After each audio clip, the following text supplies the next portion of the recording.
അരുൺ അമർനാഥ് ഉണ്ട് നമുക്കിപ്പം. അരുൺ, നമുക്ക് ഈ കുസാറ്റ് ദുരന്തത്തിന്റെയൊക്കെ ആ ഒരു ഓർമ്മ നമ്മളിൽ നിന്ന് ഇതുവരെ വിട്ടുപോയിട്ടില്ല. അപ്പോൾ അതിനെയൊക്കെ അനുസ്മരിപ്പിക്കുന്ന വിധത്തിലുള്ള ഒരു ആൾക്കൂട്ടം തിങ്ങിക്കയറ്റമൊക്കെയാണ് ദൃശ്യങ്ങളിൽ കാണാൻ കഴിഞ്ഞത്. ഒപ്പം തന്നെ ആ ഗേറ്റ് ഒക്കെ ഇളകി മറിയുന്നുണ്ട്. സംഘാടനത്തിലെ പിഴവൊക്കെ തന്നെയാണോ ഇതിനുള്ള കാരണമായി മാറിയത് അരുൺ?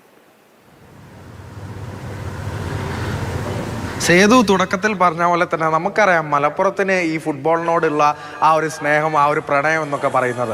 ഇവിടെ ഈ സെവൻസ് കാലമൊക്കെ തുടങ്ങിക്കഴിഞ്ഞാൽ ഒരു ഉത്സവകാലം തന്നെയാണ്. ആ ഒരു സീസൺ തുടങ്ങിക്കഴിഞ്ഞാൽ എന്തൊക്കെ ജോലി ആയിക്കോട്ടെ, ഈ രാവിലെ മുതലുള്ള ഒരു കാത്തിരിപ്പാണ്. ഈ ജോലിയെല്ലാം തീർത്ത് ഈ പ്രതിസന്ധികളെല്ലാം മറന്ന് ഈ ഫുട്ബോൾ കളി കാണുന്നത് ഇവരുടെ ജീവിതത്തിൻ്റെ ഒരു ദിനചര്യയുടെ ഭാഗമാണ്. അങ്ങനെയാണ് ഈ പല പ്രശ്നങ്ങളെല്ലാം മറക്കുന്ന ഒരു സ്ഥലം കൂടിയാണ് ഫുട്ബോൾ. അങ്ങനെയാണ് സ്വാഭാവികമായി ഈ തിരക്ക് വരുന്നത്. മലപ്പുറത്ത് എല്ലാ കാലത്തും നമ്മളിത് കണ്ടിട്ടുള്ളതാണ്. പക്ഷേ ഇത്തരത്തിലൊക്കെ ഈ ഒരു അപകടം പല ഈ സ്റ്റേഡിയം തകർന്നുള്ള അപകടങ്ങൾ തന്നെ നമ്മൾ കണ്ടിട്ടുണ്ട്, മരണം വരെ നമ്മൾ കണ്ടിട്ടുണ്ട്. അപ്പോൾ അത്തരമുള്ള പശ്ചാത്തലം കൂടി ആകുമ്പോൾ സംഘാടനം കുറച്ചും കൂടെ മെച്ചപ്പെട്ടതാകണം. അത്തരത്തിലുള്ള ഒരു നിയന്ത്രണം വരണം.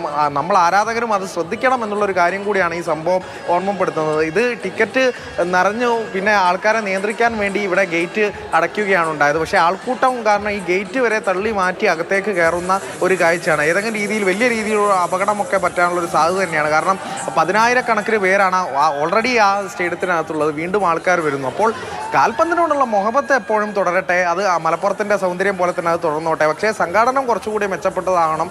ആരാധകരും ശ്രദ്ധിക്കണം എന്നുള്ളൊരു സന്ദേശം കൂടെ പന്ത് ഉരുളോട്ടെ. അതോടൊപ്പം തന്നെ ജാഗ്രത കൂടി വേണം എന്നൊരു സന്ദേശം തന്നെയാണ് തിരൂരങ്ങാടിയിൽ നിന്നുള്ള ഈ ഒരു വീഡിയോ വ്യക്തമാക്കുന്നത്. സേതു, അരുണ പറഞ്ഞത് എനിക്ക് ഇഷ്ടപ്പെട്ടു. കാൽപന്തിനോടുള്ള മുഹബത്ത് തുടരട്ടെ. കൊള്ളാം. അത് മലബാർ ഭാഷയിൽ നല്ലതായിരുന്നു.